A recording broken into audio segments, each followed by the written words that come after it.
예, 저희 사도행전 7장 살펴봤죠. 예, 저희가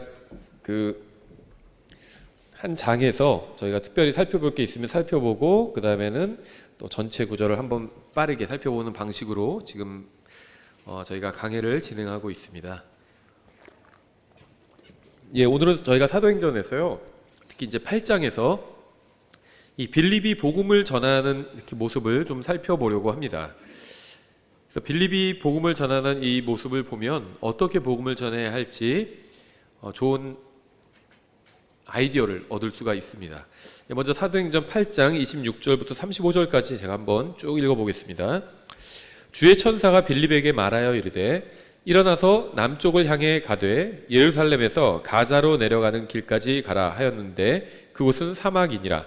그가 일어나 가는데 보라, 에티오피아 사람 곧 에티오피아 사람들의 여왕 간닥의 밑에서 그녀의 모든 국고를 맡아 큰 권세를 가진 내시가 경배하러 예루살렘에 왔다가 돌아가면서 자기 병거에 앉아 대언자 이사야의 글을 읽더라.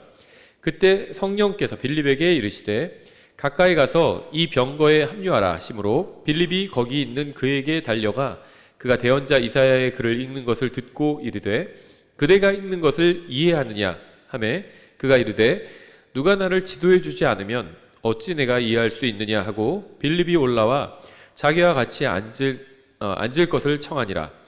그가 읽은 성경 기록의 구절은 이러하니 즉 대언자가 이르되 그는 도살장으로 가는 양같이 끌려갔으며 털 깎는 자 앞에서 잠잠한 어린 양같이 그렇게 자기 입을 열지 아니하였도다.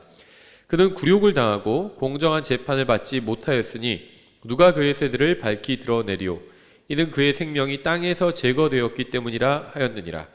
내시가 빌립에게 응답하여 이르되 청하여 묻노니 대언자는 누구를 두고 이것을 말하느냐, 자기를 두고 말하느냐 아니면 다른 사람을 두고 말하느냐 하매 그때 빌립이 입을 열어 바로 그 성경 기록에서 시작하여 그에게 예수님을 선포하니라.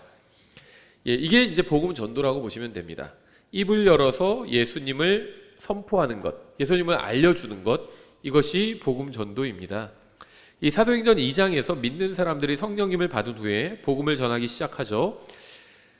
이들의 복음 선포로 인해서 이제 2장에서 약 3,000명 가량이 구원받게 됩니다.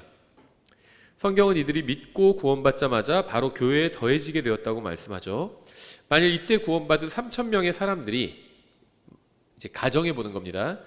매년 한 명씩 예수 그리스도께로 다른 사람을 인도한다면 1년 후에는 구원받은 사람이 6,000명으로 불어나게 되겠죠. 그리고 그 6,000명이 다시 1년에 한 명씩만 예수님께로 인도한다면 둘째 해에는 구원받은 사람이 12,000명으로 불어나겠죠. 그러니까 매년 구원받은 사람들이 한 명한테만, 1년에 한 명에게만 복음을 전해서 구원받게 하고 그 다음에 또 구원받은 모든 사람이 다시 한 명에게만 복음 전해서 구원받게 하고 이런 식으로 하면요, 몇 년 안에 온 세상에 있는 모든 사람들에게 복음이 전해지고 구원받을 수 있게 될까요? 29년, 30년이 채 안 된다고 합니다. 그러니까 한 사람이 1년에 한 사람에게만 복음을 전해서 믿게 하고 다시 믿은 사람이 다음에 또다시 다른 사람에게 복음을 전해서 믿게 한다면 30년이 채 되기도 전에 온 세상이 복음을 듣고 구원받을 수 있었다는 겁니다. 물론 뭐 이제 거부하는 사람도 있을 테고 하겠지만 이제 그런 거 없이 그냥 가정해 본 겁니다. 이게 뭐 그렇게 쉬운 일은 아니죠. 저도 전화번호를 지금 공개해 놓고 인터넷에 이렇게 구원 상담을 하겠다고 이렇게 공개를 해놨습니다. 그리고 전화번호 공개해서 가끔씩 전화가 와요. 근데 어쩔 때는 전화번호 공개한 거를 후회할 때도 있습니다.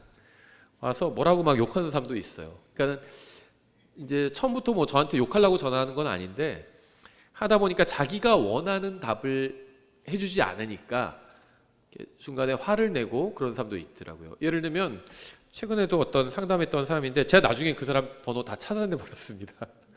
너무 욕을 하길래. 그러니까 행위 구원을 강하게 믿는 사람이에요. 근데 저한테 이제 전화를 해서 이제 그런 걸 얘기를 하는 겁니다. 그리고 자기가 뭐 다른 데서 설교를 들은 얘기를 하고 그러면 행위 구원을 가르치는 목사들 굉장히 많아요. 다른 목사님이 이렇게 가르치는데 이거 맞는 거냐? 이제 확인하러 전화를 한 건데 이제 그거 외에도 뭐 다른 여러 가지 문제를 물어보려고 전화를 한 겁니다. 제가 구원, 복음 문제가 아니면 상담하지 않는다. 저는 그렇게 얘기하거든요. 근데 이제 그 중에는 다른 문제도 이왕 전화했으면 상담하는 경우가 있고, 또 이제 제가 상대방한테 교회를 지금 다니고 있냐, 다니고 있다고 하면 복음을 물어보는, 구원에 대해서 물어보는 것 외에 다른 신앙 상담은 다니고 계신 그 목사님한테 상담을 하셔라, 이렇게 얘기를 합니다. 근데 이제 구원에 있어서는 교회를 다니고 있는 사람도 그냥 제가 상담을 합니다. 왜냐면은 우리나라에 있는 모든 교회가 아시는 것처럼 다 복음을 제대로 전하는 건 아니잖아요. 그래서 그거는 상담을 하는데, 복음 문제가 아니면 교회에 다니고 있는 경우엔 그 다니시는 교회 목사님과 상담을 하셔라, 이렇게 얘기를 하는데, 이 사람은 교회를 다니고 있지는 않았어요. 근데 이제 잘못된 복음을 듣고 여러 목사들한테 전화를 해서 확인을 하고 있었던 것 같아요. 그러다가 이제 저한테도 전화를 했고, 저는 이제 성경이 말씀하시는 그대로 이 은혜의 복음을 알려줬죠. 그랬더니 막 강하게 부정하는 겁니다. 큰 죄를 지으면 잃어버릴 수 있는 거 아니냐, 뭐 이런 얘기를 하고, 그러니까 자기가 생각할 때 가장 큰 죄가 이제 부모님을 살해하는 거라고 생각을 한 것 같아요. 그래서 부모님을 살해해도 예수님 믿으면 구원받냐? 그래서 그렇다고 그러니까 이단이라고 하는 겁니다. 어떻게 그렇게 큰 죄를 짓는데 구원받는다고 얘기할 수 있냐고. 그러니까 이제 복음에 대해서 이해하지 못하는 거예요. 그 큰 죄는 큰 죄죠, 당연히. 하지만 구원받은 별개죠, 그거는. 예수님께서 십자가 위에서 모든 죄값을 갚아주셨잖아요. 뭐 부모를 살해하건 뭐 많은 사람을 잔인하게 죽이건 끔찍한 죄를 누군가 지을 수 있어요. 그러면 그런 죄보다도 예수님께서 십자가 위에서 치러주신 그 값이 훨씬 더 크다는 거죠. 그런 죄를 져도 괜찮다는 게 아니죠. 근데 저한테 그런 죄를 져도 괜찮다고 한다고 비난하는 거예요. 그래서 제가 그런 죄를 져도 된다는 게 아니라, 그런 죄를 지면 이 세상에서는 벌을 받겠죠. 근데 예수님을 믿으면 그런 죄조차도 용서받을 수 있습니다. 예수님의 십자가의 대속이 그거보다 훨씬 더 크기 때문에, 이렇게 얘기해도 이해를 못하는 겁니다. 그래서 근데 이해를 못하면 그걸로 끝나면 좋은데 막 욕을 하는 거예요, 저한테. 그래서 나중에는 차단을 해버렸는데, 뭐 이제 이건 안 좋은 예지만 사실은 이제 이런 전화 받으면은 전화번호 괜히 공개했나 하고 후회할 때가 있는데, 정말 간절하게 복음을 찾는 그런 사람도 매년 한두 명씩 만납니다, 전화상으로. 그러면 깜짝 놀라는 경우도 있어요. 그래서 보통 복음 전에 1시간 이상 통화를 하면 거의 필요한 얘기는 다 해주게 되거든요. 그러면 어쩔 때 뭐 길어지면 1시간 반, 2시간 전화 통화할 때도 있어요. 그럼 거기서 정말 그 복음을 붙들고 구원받는 사람들도 있습니다. 근데 이게 쉬운 일은 아니에요. 일단 저한테 전화를 하는 사람은 복음에 대해서 막 거부감은 없는 사람이죠. 성경, 하나님, 예수님, 십자가, 복음, 이런 것들에 대해서 거부감이 없으니까 저에게 전화를 하는 거죠. 교회도 싫고 성경도 싫고 하나님도 싫고 목사도 싫고 그런 사람은 저에게 전화하지 않습니다. 일단 어느 정도 호감을 갖고 있는 사람, 얘기를 좀 들어보고 싶은 사람이 전화를 하는 건데, 그래도 만만치 않아요. 이렇게 자기 생각이 너무 강하고, 그래서 끝까지 제가 처음에 예를 든 사람처럼 자기 생각을 포기하지 않는 사람도 있고, 또 간혹 이렇게 생각을 바꾸고 복음을 받아들이는 사람들도 있어요. 그래서 한 사람이 생각을 바꾸고 구원받게 되는 게 쉬운 일은 아니에요. 다만 매년 한 사람에게만 한 사람이라도 복음을 전해서 구원받게 하고, 그 사람도 그 다음에 또 누군가를 구원받게 하고 하면 30년 안에 모든 사람이 다 구원받을 수도 있다는 겁니다. 근데 그게 쉬운 일은 아니죠. 그래서 믿는 사람들이 1년에 한 명씩 다른 한 사람을 믿게 한다면 내년에는 전체 믿는 사람의 수가 2배로 늘어나게 되겠죠. 이제 그게 쉬운 일은 아닙니다. 로마서의 10장에서 이렇게 말씀하고 있어요. 8절에 그러나 그것이 무엇라고 말하느냐, 말씀이 내게 가까이 있어 내 입에 있고 내 마음에 있느니라 하나니 그것은 곧 우리가 선포하는 믿음의 말씀이라. 만일 내가 내 입으로 주 예수님을 시인하고 하나님께서 그분을 죽은 자들로부터 일으키신 것을 내 마음속으로 믿으면 구원을 받으니 사람이 마음으로 믿어 의에 이르고 입으로 시인하여 구원에 이르느니라. 성경 기록이 이르기를 누구든지 그분을 믿는 자는 수치를 당하지 아니하리라 하나니. 많은 그리스도인이 9절과 10절을 좋아합니다. 하지만 11절도 중요하죠. 그분을 믿는 자는 수치를 당하지 아니하리라. 이게 이제 그분을 믿는 자는 부끄러워하지 아니하리라. 둘 다 번역이 돼요. 그러니까 이게 영어로는 두 가지 뜻을 가지고 있는 게 한국말로는 하나로만 선택해서 번역해야 되는 경우가 있습니다. 그래서 제가 안타까운 건요, 그런 걸 가지고 무슨 오역이다 막 이렇게 주장하시는 분들도 있는데 그거는 좀 안타까워요. 영어와 한국어가 완전히 1대1로 대응하지 않는 경우도 있어요. 그래서 영어로는 한 가지인데 한국말로는 그거를 양쪽으로 다 번역할 수 있는, 뭐 단어도 그렇고 이 문장도 그렇죠. man이라는 단어도 남자도 되고 사람도 되고 다 번역되잖아요. 그러니까 영어에서 한국말로 옮길 때 한 가지가 아니라 여러 가지 옵션이 있는 경우들이 있다는 겁니다. 그럼 이제 문맥에서 이 번역자가 가장 자연스러운 걸 선택해서 번역할 수밖에 없죠. 여기서는 이제 수치를 당하지 아니하리라 이렇게 번역했는데 그분을 부끄러워하지 아니하리라, shall not be ashamed니까 그렇게도 됩니다. 이게 양쪽으로 다 돼요. 그래서 영미권 설교를 들어보면 양쪽 설명을 다 해요. 어떤 목사는 이렇게 하고 저쪽 목사는, 왜냐하면 영어로는 둘 다 되기 때문에, 한국말로 하나를 선택해서 번역할 수밖에 없기 때문에 이제 이렇게 선택을 하는 거죠. 그래서 예수님을 무슨 말이냐면 예수님을 내가 믿고 시인하는 것을 할 수 있으면 그분을 부끄러워하지 않을 수도 있다는 겁니다. 내가 예수님을 믿는 사람은 예수님에 대해서 다른 사람한테 그냥 얘기해 줄 수 있다는 거예요. 더 단순화해서 말을 하면. 이어지는 문맥이 그래요. 12절. 이는 유대인과 그리스인 사이에 차별이 없기 때문이라 모든 사람 위에 계신 같은 주께서 자신을 부르는 모든 사람에게 부요하시니 누구든지 주의 이름을 부르는 자는 구원을 받으리라. 이제부터 핵심적인 부분이 나와요. 14절. 그러면 그들이 자기들이 믿지 않은 분을 어찌 부르리요? 부르는 것과 믿는 게 같은 겁니다. 누구든지 주의 이름을 부르는 자는 구원을 받으라. 이게 뭐냐면 주님을 믿으면 구원받는다는 거예요. 부르는 게 믿는 겁니다. 자기들이 듣지 못한 분을, 그러니까 그러면 그들이 자기들이 믿지 않은 분을 어찌 부르리요? 그렇죠? 믿어야 부르는 거예요. 믿는 게 부르는 겁니다. 예수님을 믿지 않는다면 그분을 부르지 않는다는 거예요. 주님으로 부르지 않는다는 겁니다. 그냥 예수, 인간 예수 아니야? 이렇게 생각한다는 거죠. 자기들이 듣지 못한 분을 어찌 믿겠느냐? 이것도 당연한 얘기죠. 들어야 믿든지 말든지 하죠. 선포자가 없이 어찌 듣겠느냐? 여기서 선포자가 이제 프리처입니다. 그러니까 이 프리처가요, 일반적으로 영미권에서 그냥 설교자, 목사를 말해요. 베프티스트 프리처 하면 그냥 침례교 목사, 이런 의미라고 보시면 됩니다. 근데 그게 이제 일반적인 의미, 그렇지만 성경에서는 사실 그렇지는 않아요. 성경에서는 이 프리처는요, 우리 성경에서 선포자라고 번역을 했습니다. 왜냐하면 프리칭이 선포니까 프리처를 선포자라고 번역했어요. 근데 정확히 말하면 그냥 복음을 선포하는 사람입니다. 근데 이제 이걸 복음 선포자라고 하면 이벤젤리스트랑 혼동이 되니까 그냥 선포자라고 번역을 한 겁니다. 근데 이게 뭘 선포하냐? 그럼 복음을 선포하는 겁니다. 프리칭은 복음을 전하는 걸 프리칭이라고 불러요. 근데 이게 영미권에서는 좀 말을 프리칭이라면 그냥 설교하는 걸 프리칭이라고 이렇게 합니다. 근데 성경은 사실 그렇지 않아요. 그러니까 우리나라 말도 우리가 그냥 구어체로 쓰는 말과 일상적으로 쓰는 말과 성경에서 하는 정의가 다른 경우들이 있잖아요. 영어도 마찬가지예요.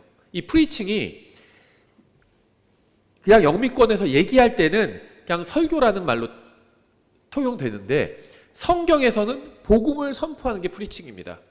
그럼 성경을 가르치는 것, 제가 지금 복음을 선포하고 있지는 않죠. 전 성경을 가르치고 있죠. 이거는 티칭이에요. 그래서 목사는 주로 티칭을 하는 사람입니다. 성경을 믿는 사람들에게 성경을 가르치는 사람이에요.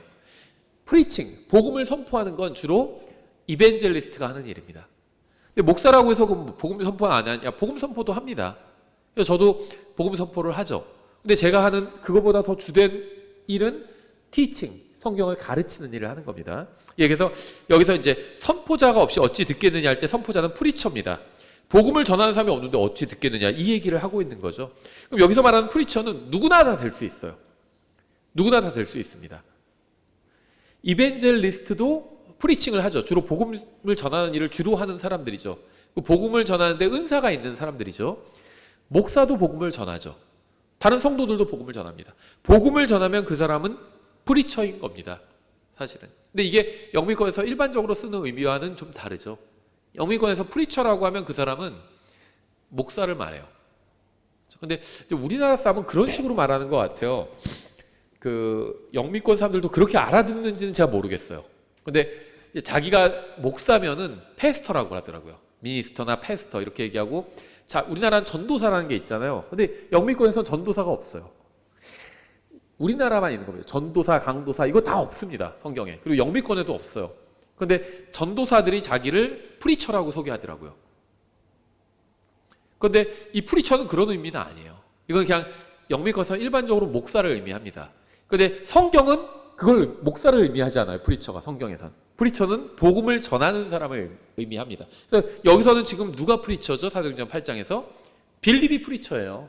빌립은 목사도 아니에요. 그렇죠? 그리고 어떤 침례교에서 가르치는 성경 교사들에 의하면 사도행전 6장에서 상을 섬기기 위해서 선출된 6명을 집사라고 가르치잖아요, 보통. 근데 우리는 그게 아닐 수 있다고 제가 말씀드렸죠. 집사라고 가르치는데 그 중에 하나가 스데반이었고 다른 하나가 지금 빌립이죠. 둘 다 뭘 하고 있죠? 프리칭을 했죠. 스데반, 사도행전 7장에서 스데반이 유대인들에게 복음을 전했죠. 여기서는 빌립이 이방인에게 복음을 전하고 있죠.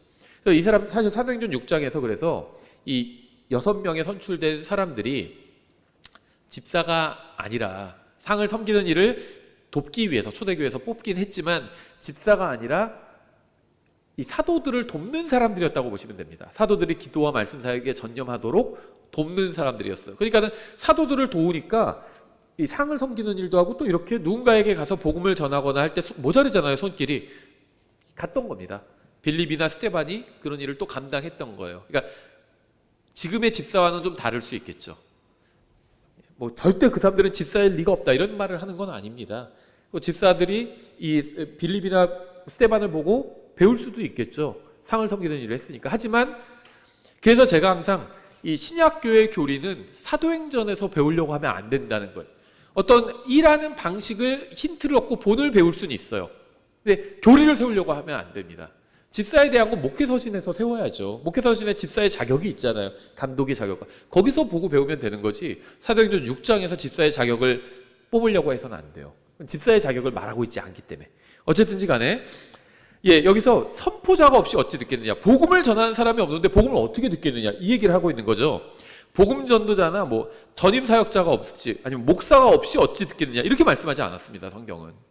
목사가 없어도 복음을 누군가 들을 수 있어요. 누가 있으면? 복음을 전하는 사람이 있으면. 복음 전도자가 복음을 전해주면 좋죠. 복음 전도자는 복음을 잘 전하도록 하나님께 은사를 받은 사람이죠. 목사는 성경을 잘 가르치도록 은사를 받은 사람이죠. 복음 전도자가 복음을 전하면 제일 좋아요. 근데 복음 전도자가 없어요. 이벤젤리스트가 없습니다. 그때는 복음을 전하는 사람, 선포자가 있으면 되는 거죠. 그 선포자는 나도 될 수 있고 여러분도 될 수 있고 누구도 될 수 있습니다. 예수님을 믿고 구원받아서 복음이 뭔지 알고 있으면 다 복음 선포자가 될 수 있어요. 여러분 성경에서 이 선포라고 할 때 이게 항상 무엇을 의미하냐면 특히 사도행전에 보시면 예수님을 아는 사람이 예수님을 모르는 사람에게 예수님을 알려주는 것. 이게 선포입니다. 단순해요. 예수님을 우리는 알고 있죠. 근데 우리가 예수님에 관한 모든 걸 다 알고 있는 건 아니에요. 구원받기 위해서 필요한 만큼 알고 있으면 됩니다. 그렇죠. 자동차도 마찬가지예요. 자동차를 내가 운전해서 다니죠. 그럼 자동차를 운전하기 위해서, 사용하기 위해서, 자동차가 주는 유익을 얻기 위해서 자동차에 대한 모든 걸 다 알아야 되는 건 아니에요. 그렇죠. 어느 정도만 알면 됩니다. 운전하는 거. 그 정도만 알면 그럼 자동차가 주는 유익을 얻을 수 있어요. 저는 자동차에 대해서 사실 무지합니다. 잘 몰라요. 근데 운전할 줄은 알아요. 그러니까 그 정도만 알면 자동차를 제가 유익하게 사용할 수 있는 거잖아요. 자동차가 주는 유익을 얻을 수 있죠. 마찬가지예요. 예수님에 관해서 모든 걸 다 알 수가 없어요. 예수님은 하나님입니다. 어떻게 알아요? 다만 예수님을 믿고 구원받을 만큼만 예수님을 알면 돼요. 예수님께서 십자가 위에서 무엇을 해주셨는지 내 죄값을 갚아주셨잖아요. 그걸 내가 믿으면 되는 겁니다. 그 정도 알면 구원받을 수 있어요. 나를 구원해 줄 수 있는 유일한 구원자가 예수님이라는 사실을 알면 그럼 구원받을 수 있는 겁니다. 그럼 예수님을 아는 거예요. 근데 이 세상에는 예수님을 잘 모르는 사람들 많잖아요. 예수님 나 처음 들어보는데 이런 사람도 있을 수 있고요. 근데 대한민국에선 그런 사람 없겠죠. 소위 이제 문명화된 국가에선 그런 사람이 없어요. 그럼 예수님 과거에 그냥 유대인 중에 한 명이었어. 훌륭한 도덕 선생이었어. 이렇게 아는 사람도 있겠죠. 이 사람은 구원받을 만큼은 예수님을 모르는 겁니다. 그렇죠. 그럼 그런 사람한테 예수님을 잘 모르는 사람이라고 보시면 돼요. 구원받은 사람은 예수님을 알고 있죠. 예수님을 아는 사람이 예수님을 모르는 사람에게 예수님을 알려주는 것. 아, 예수님이 그냥 과거에 이스라엘에 살던 유대인이 아니라 인간의 몸을 입고 이 세상에 오신 하나님이야. 그분이 십자가에서 네 죄값을 다 갚아주셨어. 이렇게 알려주는 거. 그럼 예수님을 알려주는 겁니다. 그게 프리칭이에요. 성경에 의하면. 그게 복음 전도입니다. 빌립이 에티오피아 내시 옆에 앉아서 프리칭을 했습니다. 막 뭐 회개하십시오 하고 막 소리를 지르고 이러지 않았겠죠. 같이 앉아 있으니까. 우리 식으로 하면 차 타고 가면서 1시간 동안 가는 길에 복음을 전한 거예요.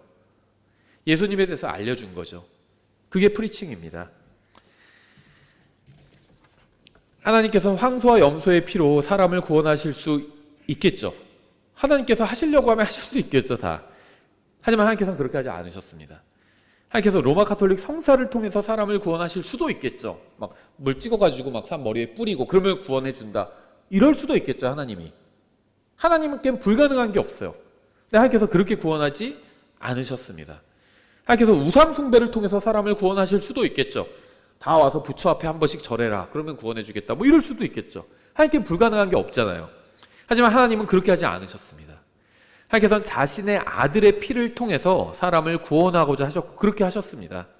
하나님께서는 초자연적인 방법으로 사람들의 마음을 움직여서 모두 강제로 복음을 믿게 하실 수도 있습니다. 그걸 뭐라고 그러죠? 뭐 우리가 세뇌라고 할 수 있겠죠.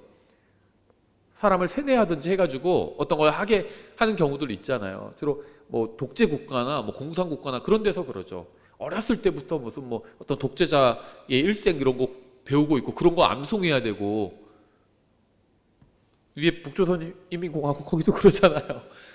어렸을 때 필요한 걸 배우거나 가르쳐주지 않고 쓸데없는 거 무슨 뭐 누구 일생 김일성 무슨 일생 이런 거 가르치잖아요.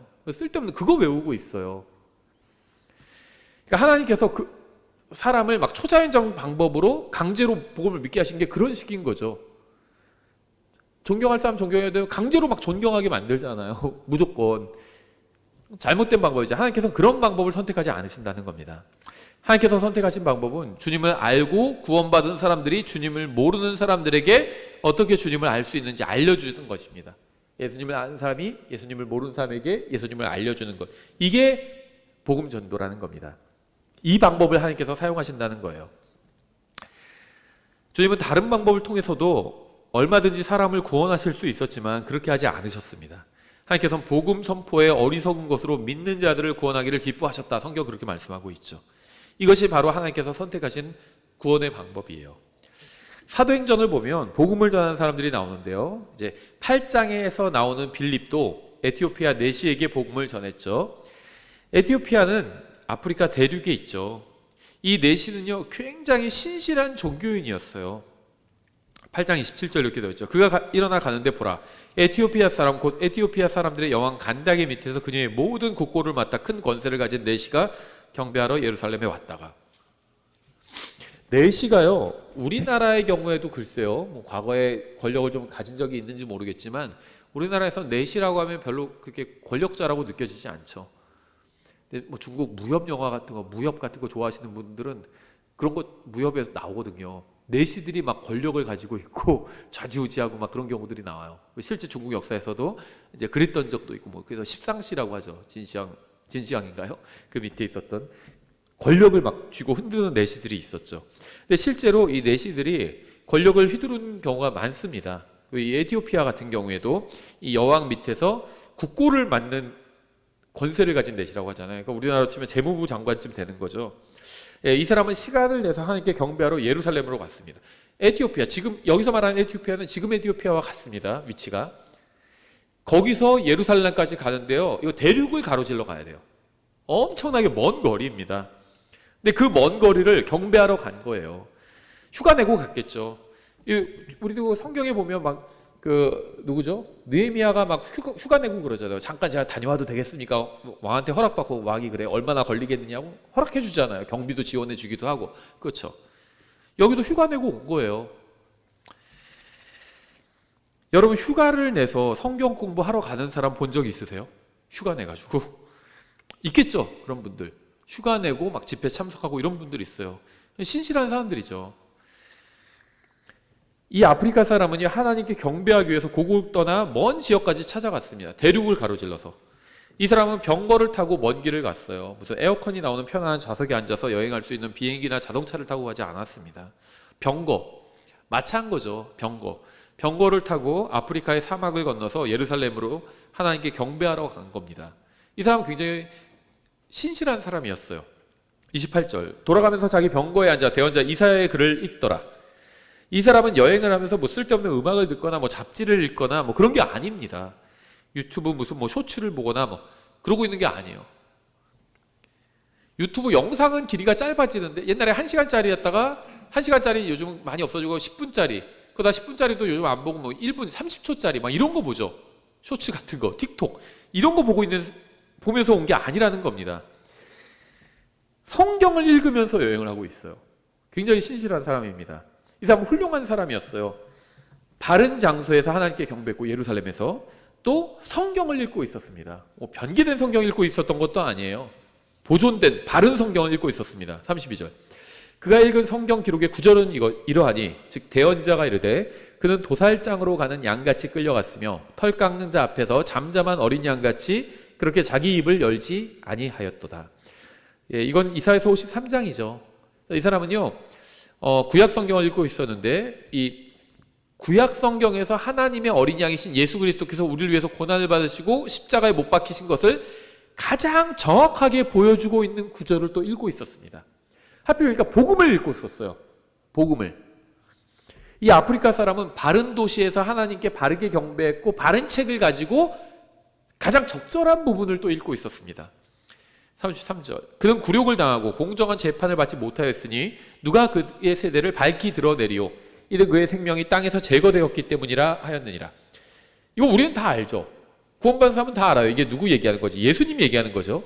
내시가 빌립에게 응답하여 이르되 청하여 묻노니 대언자는 누구를 두고 이것을 말하느냐? 자기를 두고 말하느냐? 이사야가 자기에 대해서 말하는 거냐? 아니면 다른 어떤 사람을 두고 말하느냐 하며 예수님에 대해서 예언한 거였죠. 이사야가. 일단 이 이디오피아 내시는 하나님을 믿었습니다. 그는 하나님께 경배하는 사람이었어요. 하나님 믿지만 경배하러 나오지 않는 사람 많죠. 교회 그냥 가끔 나오고 이런 사람 많아요. 근데 이 사람은 그런 사람이 아니었어요. 어떤 사람은 뭐 멀어서 갈 수 없어요. 이런데 이 사람은요, 대륙을 가로질러서 하나님께 경배하러 갔습니다. 굉장히 신실한 사람이었어요. 그런데 빌립에게 자신이 읽고 있는 것의 의미를 전혀 모르겠다고 지금 얘기를 하고 있죠. 만약 하나님을 믿는 어떤 사람이 경배하기 위해서 먼 길을 마다하지 않고 가면서 구약성경 이사야서 53장을 읽고 있는데도 불구하고 예수님을 찾지 못했다면 여러분 주위에 있는 사람들도 예수님을 찾지 못할 겁니다. 생각해 보세요. 하나님도 믿어요. 이 당시에 신약성경이 없었잖아요. 구약성경에서 복음을 예언하고 있는, 복음에 대해서 말씀하고 있는 그 성경책을 읽고 있어요. 그런데도 아예 감도 못 잡고 있습니다. 무슨 말인지도 몰라요. 전도지를 읽으면서도 이게 무슨 말인지도 모르는 것과 비슷하죠. 만약에 이런 사람도 그랬다면 여러분 주위에 있는 사람이 갑자기 우연히 복음을 믿게 될 확률은 거의 없다는 겁니다. 만약 이 아프리카 사람이 예수님을 찾지 못했다면 여러분이 알고 있는 그 누구도 예수님을 찾을 수 없었을 겁니다. 예, 다시 사도행전 8장으로 돌아와서 26절, 주의 천사가 빌립에게 말하여 이르되, 이제 빌립이 이 에디오피아 내시를 만나러 가기 전의 일이죠. 일어나서 남쪽을 향해 가되 예루살렘에서 가자로 내려가는 길까지 가라 하였는데 그곳은 사막이니라. 우리가 기억해야 될 가장 중요한 부분이 바로 여기 있어요. 일어나 가라. 이게 우리나라 말로는 문장을 만들기 위해서 이걸 좀 띄워놨어요. 일어나서 그 다음에 길까지 가라 이렇게 떨어져 있는데 영어로는요 arise and go입니다.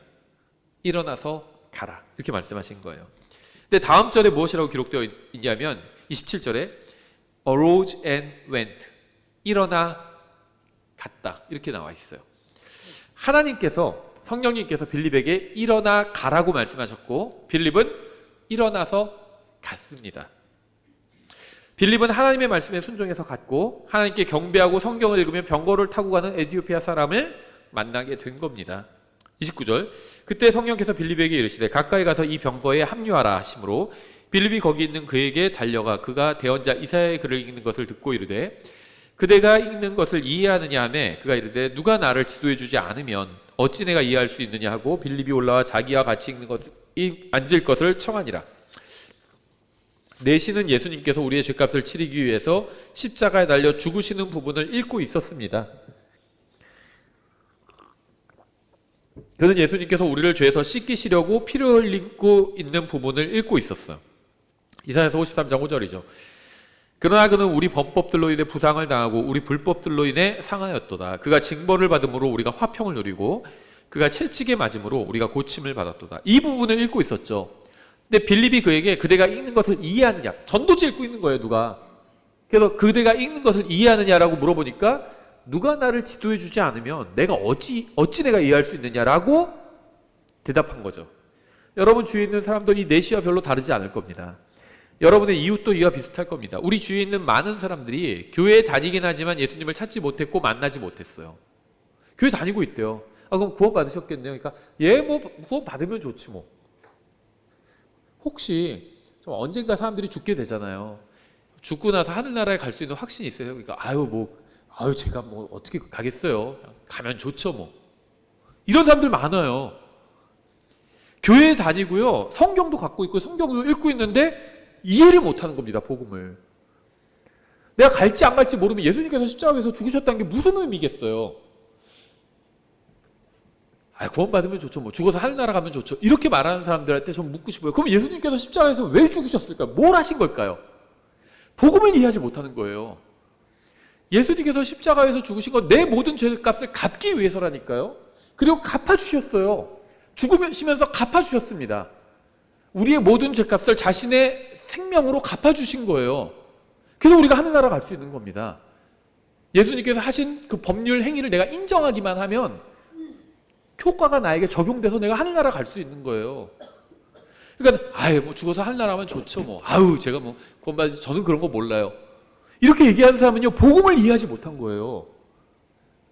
우리가 죽어서 뭐 죽어봐야 알거나 제가 감히 하늘나라 어떻게 하겠어요. 이렇게 얘기하는 사람이라면 사람한테 좀 묻고 싶어요. 예수님께서 십자가에서 왜 죽으셨는지 그러면. 복음 이해하지 못하는 사람 많아요.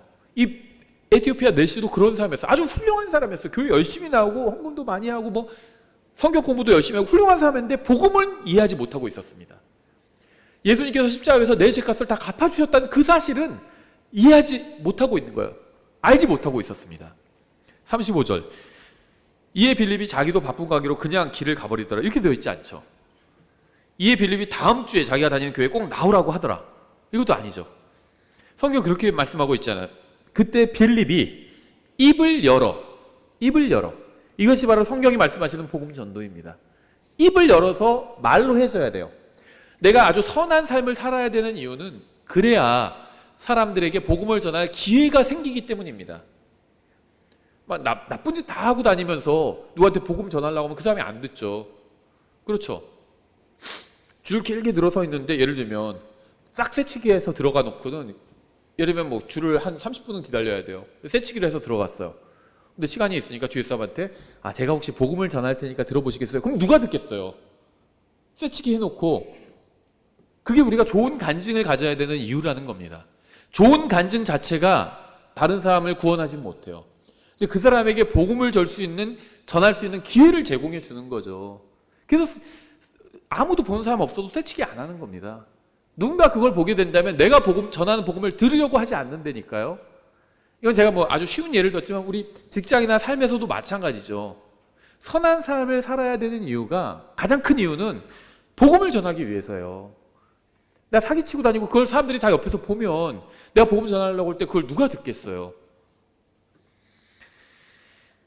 선한 삶을 사는 것도 좋은 일입니다. 그래서 복음을 전하기 위한 토대를 마련하는 건데 그게 복음 전도를 대신하는 것은 아니라는 겁니다. 입을 열어서 복음을 전해야 돼. 그게 복음을 전하는 거예요. 그때 빌립이 입을 열어 바로 그 성경 기록에서 시작하여 그에게 예수님을 선포하니라. 이게 복음을 전하는 겁니다.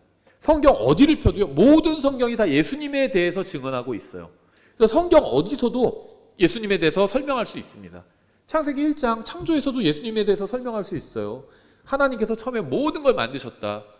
사람도 만드셨고, 근데 사람이 죄를 지었다. 죄를 지은 사람이 당연히 하늘나라에 하나님의 집에 죄를 지면 더러워지니까 더러운 사람을 하나님께서 하늘나라 자기 집이잖아요. 하나님의 집이잖아요. 거기에 하나님께서 들어오게 하실 수가 없는 겁니다. 그렇죠? 여러분 집을 깨끗이 치워놨고 너무 깨끗한데 막 더러운 사람이 들어오려고 그러면 일단 좀 씻고 왔으면 하는 마음이 생길 수 있잖아요. 예, 그래서 하나님께서 씻어주신 거예요. 십자가에서 죄값을 다 갚아주신 겁니다. 그 창조자 하나님이 인간의 몸을 입고 와서 인간의 죄 문제를 해결해 주신 겁니다. 창세기 1장에서도 시작할 수 있어요. 어디서도 복음을 시작할 수 있어요. 필립도 그렇게 한 겁니다. 그 성경 기록에서 시작하여 그에게 예수님을 선포하니라. 이게 복음 전도예요. 여기 교회도 없고요, 청중도 없고 설교단도 없어요. 한 사람이 다른 사람에게 예수님을 전해주는 것이 바로 선포입니다. 이게 복음 선포예요. 성경에서 말씀하시는 선포는 예수님을 아는 사람이 예수님을 모르는 사람에게 예수님을 알려주는 겁니다. 구원받은 모든 사람은 복음을 선포하도록 부르심을 받았습니다. 여러분이 구원받았다면 여러분은 복음 선포자로 부르심을 받은 겁니다. 이에 빌립이 입을 열어 바로 그 성경 기록에서부터 시작하여 그에게 침례교회를 선포하니라 이렇게 되어 있지 않죠. 무슨 지역교회를, 독립침례교회를 선포하니라, 근본주의를 선포하니라 이런 거 없습니다. 예수님을 선포하니라. 이게 복음 선포예요. 여러분은 예수님을 알고 있나요? 예수님께서 십자가에서 무엇을 하셨는지도 알고 있나요? 예수님께서 여러분을 위해서 무엇을 하셨는지 알고 계신가요? 그렇다면 여러분은 구원받지 못한 사람들에게 복음을 전할 만큼 충분히 알고 있는 거예요. 예수님이 십자가 위에서 무엇을 하셨는지를 알고 있다면 누구나 다 복음을 선포할 수 있습니다. 36절 그들이 계속해서 길을 가다가 어떤 물에 다다름에 내시가 이르되 보라 여기에 물이 있으니 무엇이 내가 침례받는 것을 방해하겠느냐 하므로. 근데 만약에 빌립이 개역성경 가지고 있었다면 대답 못했겠죠. 빌립이 이르되 만일 그대가 마음을 다하여 믿으면 받을 수 있느니라 하매 내시가 응답하여 이르되 예수 그리스도께서 하나님의 아들이심을 내가 믿노라 하고는 명령하여 병거를 멈추게 한 뒤 빌립과 내시가 둘 다 물속으로 내려가니 빌립이 내시에게 침례를 주니라. 이 지금 침례받는 이 부분이 36절이 개역성경에 없어요. 그러니까 만약에 에디오피아 내시가 이렇게 물었는데 빌립이 개역성경 갖고 있었으면 내 성경에는 없는데 이랬겠죠. 그러니까 빌립은 킹제임스 성경 갖고 있었을 겁니다. 아마도 진짜 킹제임스 성경 갖고 있었던 건 아니고요. 예, 킹제임스 성경이 정확하게 기록하고 있는 거죠. 근데 여기서요, 이 37절, 38절이 굉장히 중요해요. 빌립이 이르되 만일 그대가 마음을 다하여 믿으면 받을 수 있느니라 하매 내시가 응답하여 이르되 예수 그리스도께서 하나님의 아들이심을 내가 믿노라 하고는 명령하여 병거를 멈추게 한 뒤 빌립과 내시가 둘 다 물속으로 들어가니 빌립이 내시에게 침례를 주니라. 침례를 받는 조건이 뭐죠? 구원이죠. 침례, 물 침례 자체는 아무런 능력이 없습니다. 그러니까 침례, 안수, 주의 만찬 비슷한 점이 있죠. 이것들은 다 보여주기 위해서 하는 겁니다. 골방에서 하지 않아요. 우리가 교회에서 성도들 가운데서 하는 거죠. 다른 사람 앞에서 합니다. 안수도 다른 사람 앞에서 하는 거죠. 주의 만찬도 마찬가지죠. 다른 사람들이 보는 가운데서 합니다. 혼자 집에서 각자 하지 않잖아요. 침례도 마찬가지죠. 다른 사람들 앞에서 합니다. 진짜 능력은 하나님께서 행하시는 일에 있습니다. 주의 만찬의 원형이 뭐죠? 예수님의 십자가 대속이죠. 거기에 능력이 있습니다. 주의 만찬은 그것의 모형이에요. 그걸 보여주는 겁니다. 그렇죠? 안수도 마찬가지죠. 하나님께서 진짜로 설교자나 집사에게 능력을 주시는 거죠. 말씀을 가르칠 수 있는 능력을 주시고 또 교회를 섬길 수 있는 능력을 주시는 거예요. 그걸 언제 주시죠? 안수 받을 때 주는 게 아닙니다. 안수 받기 훨씬 전에 하나님께서 미리 주신 거예요. 그럼 사람들이 그걸 알아보고 안수하는 겁니다. 침례도 마찬가지죠. 침례가 사람을 구원하는 게 아니에요. 구원은 성령님께서 하시는 거죠. 구원받은 사람을 이 사람이 구원받았다는 사실을 알리기 위해서 물침례로 사람들에게 드러내서 보여주는 거죠. 그러니까 침례의 조건은요, 구원입니다. 그럼 다른 사람이 구원을 받았는지 안 받았는지 어떻게 확인할 수 있죠? 물어보면 되죠. 물어보면 됩니다. 그래서 빌립이 물어봤죠. 그랬더니 에티오피아 내시가 어떻게 대답을 했죠? 예수 그리스도께서 하나님의 아들이심을 내가 믿노라 하니까 빌립이 근데 간증을 하시는데 구원 간증 하시는데 왜 피 얘기는 안 해요? 이러지 않았습니다. 자, 뭐 다 무시하는 건 아닌데요. 우리나라에선 구원파가 이단으로 알려져 있죠. 이단이라고 생각합니다. 근데 이제 그렇다고 해서 구원파 구원파에서는 뭐 복음을 전하지 않는다 그런 얘기는 아니에요. 복음을 전해요. 그러니까 저는 개신교에서 구원파를 이단이라고 하는 자격이 있나 이런 생각은 들어요. 예전엔 개신교에서 복음을 전했는데 지금 복음 거의 전하지 않습니다. 구원파에선 복음을 전하는데 문제가 뭐냐면 복음에다가 자기네 이상한 교리를 덧붙여서 전해요. 그게 문제죠. 예를 들면 은혜의 복음을 전하는데 거기에 안수복음이라는 걸 전합니다. 덧붙여서 전해요. 기소동 같은 경우에. 안수복음이 뭐죠?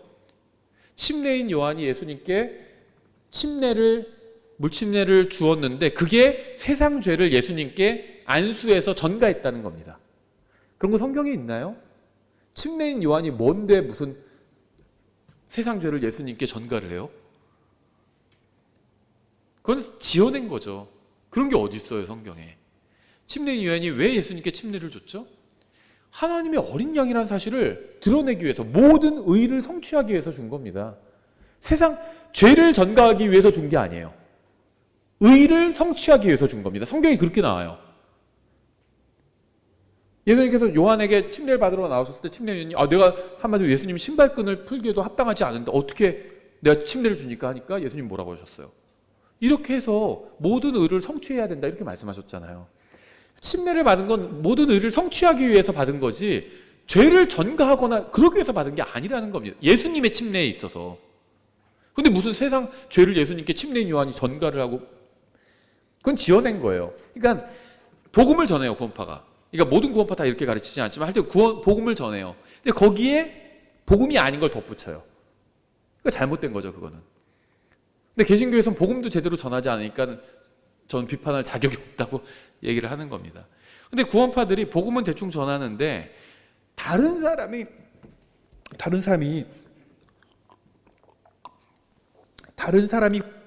구원을 받았는지 아닌지 그 복음을 확인하는 과정에 있어서 조건을 걸어요. 그래서 예를 들면 구원 간증에 예수님의 피가 꼭 들어가 있어야 된다든지. 예전에도 저희 교회에 그런 분들이 있었죠. 좀 오래전 일인데, 그래서 제가 그러면 안 된다고 이제 불러서 얘기를 했었거든요. 몇 시간에 걸쳐서 성경 다 보여줘가면서 간증을 하는데, 다른 분들이 간증하는데 뒤에서 점수를 매기고 있어요. 저 사람은 60점, 저 사람은 40점. 피가 안 들어갔다는 거예요. 구원 간증을 하는데 예수님의 피에 대해서 얘기를 하지 않기 때문에 40점이라는 건 커트라인이라는 거죠. 구원 안 받은 것 같다 이 얘기예요. 그런 분들이 이 에티오피아 내시 간증 들으면 어떨까요? 에티오피아 내시가 뭐라고 했어요? 나는 예수 그리스도께서 하나님의 아들이심을 내가 믿노라 이렇게 얘기했잖아요. 예수님의 피 얘기 안 나와요. 구원파 기준으로는 침례 못 받습니다. 에티오피아 내시. 구원받은 게 아니에요. 예수님의 십자가 얘기도 안 나오죠. 피 얘기도 안 나와요. 십자가 얘기, 피 얘기 이런 거 꼭 들어가야 구원받은 사람이다 이렇게 얘기해요. 근데 그런 게 성경에 어디 있냐는 거예요. 에티오피아 내시가 그렇게 간증했나요? 하나 좀 조심스럽죠. 우리가 사도행전 9장에서 나오는데 미리 조금 얘기하면요. 사도행전 9장에서 사도 바울이 구원받죠. 그리고 사도 바울이 두 번에 걸쳐서 구원받은 간증을 합니다. 나중에 사도행전에 한 번 나오죠. 내가 길을 가다가 하늘에서 빛이 비쳤는데 다른 사람들은 음성을 못 들었고 나는 그 음성을 들었고 주님의 음성을 들었고 이렇게 간증합니다. 그래서 길에서 예수님을 만났고. 무슨 은사주의자들 간증 같지 않나요? 아마 독립침례교에서 인정 안 할 것 같아요. 그러니까는 이 에티오피아 내시의 간증은 구원파에서 인정하지 않는 간증이에요. 근데 하나님은 인정하셨죠. 사도 바울의 간증은 독립침례교에서 인정 안 하는 간증이에요. 이거 무슨 은사주의 간증 같다, 은사주의자 간증 같다 이렇게 얘기하지 않을까요? 근데 하나님께서 인정하셨죠. 제가 드리고 싶은 말씀은 함부로 다른 사람의 구원 간증을 판단하지 말라는 겁니다. 성경 뭐라고 그래요? 예수님을 주님이라고 누구든지 주의 이름을 부르는 자는 구원받는다고 합니다. 에티오피아 내시는 구원받은 사람이에요, 당연히. 하나님의 아들이심을 믿는다고 했잖아요. 적그리스도의 영은 예수님이 하나님의 아들이심을 부인하는 영이라고 성경 말씀하고 있잖아요. 그래서 에티오피아 내시는 구원을 받은 사람이었습니다. 그 간증을 했어요. 하나님의 아들이심을 믿노라 하니까 그걸로 충분했습니다. 그거면 충분해요, 구원 간증은.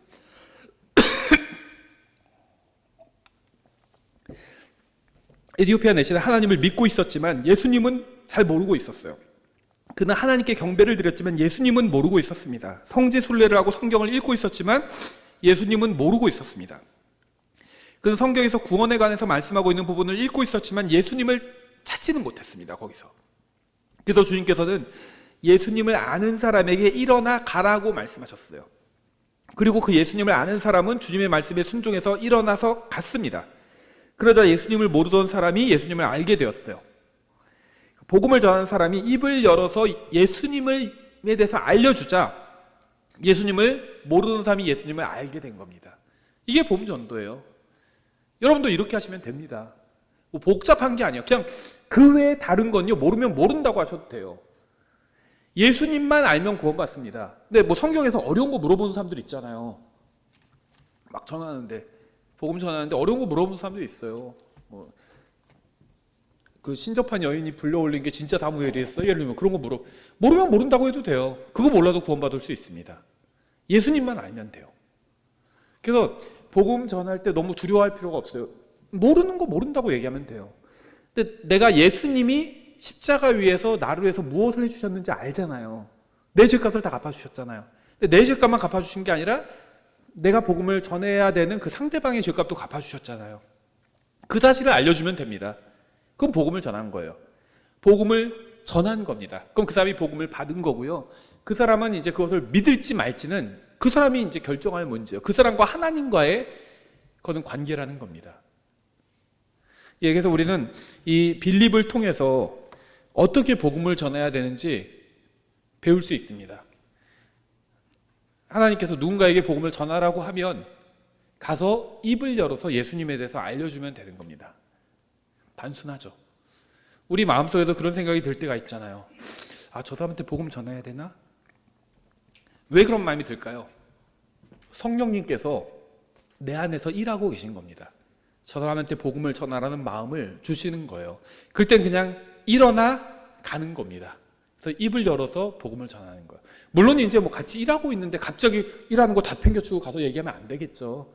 일 끝나고 나서 가서 얘기해야 되겠죠. 그러니까 자기 일엔 충실. 그래야지 그 사람이 내가 전하는 복음을 듣겠죠.